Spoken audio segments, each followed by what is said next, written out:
পাবনার বেড়া উপজেলার পেঁচাকোলা মালদা গ্রামে প্রশাসনের চোখকে ফাঁকি দিয়ে দিনে দুপুরে বালু উত্তোলনে চলছে মহা উৎসব।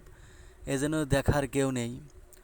ওই এলাকার আবু সুমার ছেলে আলামিন, তুফাজ্জলের ছেলে মোফাজ্জল হোসেনের নেতৃত্বে দিনে দুপুরে পেঁচাকোলা মালদা গ্রামের পাশেই ডেজার দিয়ে বালু উত্তোলন করে সেই বালু ওই এলাকার বিভিন্ন শ্রেণীর লোকের কাছে বিক্রি করছে। তারা প্রশাসনের চোখকে ফাঁকি দিয়ে এই কার্যক্রম চালাচ্ছে ঈদের আগ থেকে। এখন পর্যন্ত চলছে বালু তোলার উৎসব এবং বালু উত্তোলন করে এলাকার একটা ক্ষতি করার জন্য উঠে পড়ে লেগেছে। তারা শ্রমিক থেকে এই বালু উত্তোলন করে আজ কড়িকাঠার মালিক হয়েছে। তাদের পিছনে রয়েছে এলাকার রাজনীতি কিছু ছত্রছায়ার শ্রেণীর মানুষের হাত, যারা তাদেরকে দূর থেকে উৎসাহ উদ্দীপনা দিয়ে এই অবৈধ বালু উত্তোলনের ব্যবসা কাজে সহায়তা করছে। এই পেঁচাকোলা গ্রামের হাজার হাজার পরিবার ধ্বংস হয়ে গেছে এই বালু উত্তোলনের কারণে।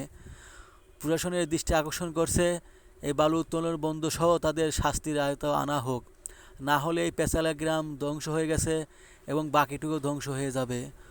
সবাই আকুতি মাকুতি করছে।